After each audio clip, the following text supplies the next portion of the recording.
Whatever the final outcome of the case is, it has raised a whole lot of legal and ethical questions. Let's talk about this very serious and heart-wrenching case. Avery, you first. As we just heard in the report, the family and the hospital have reached an agreement on a transfer for Jahai, but a lot of issues still need to be worked out before this is all settled, right? So if she is declared brain dead, which is tantamount to death, then why agree to a transfer? It seems like a real mixed message here.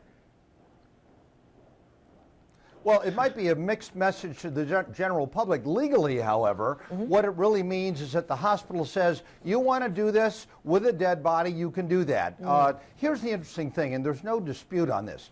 Jahai has been dead scientifically and legally since the 12th of December. This is the 4th of January.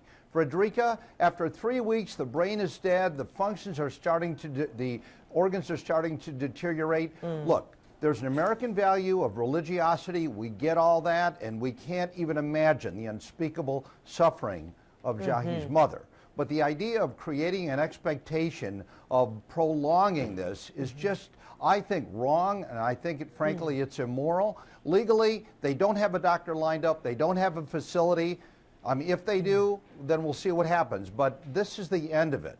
And legally, morally, this is over. And so, Richard, for a tonsil surgery to go bad, or at least it resulted in this young girl's situation, are you looking at a potential legal fight for this family, malpractice suit, anything like that, as they also deal with how far to take this issue of her being brain dead and being transferred?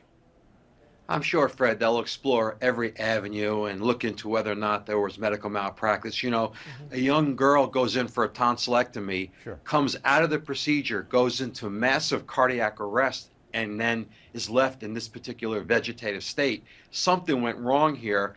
I don't know if it could have been foreseen. I don't know if it was avoidable, and I don't know if the hospital did anything negligent.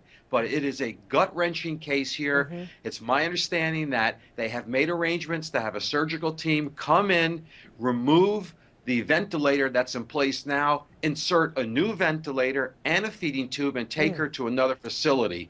The mother keeps saying, I see signs of recovery. I see signs of recovery.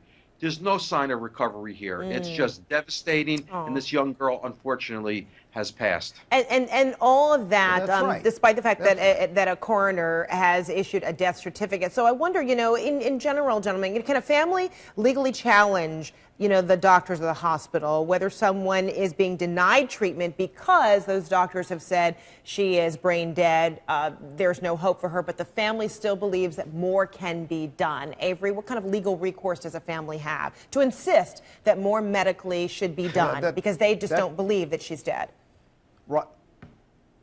Right. I mean, that's exactly the issue, Frederica. Whatever negligence or wrongful death occurred before this, that's a separate issue than the one you raised. There is no constitutional right, once there's a legal determination based on science and certainty of continuing this matter. There is no legal basis for suit.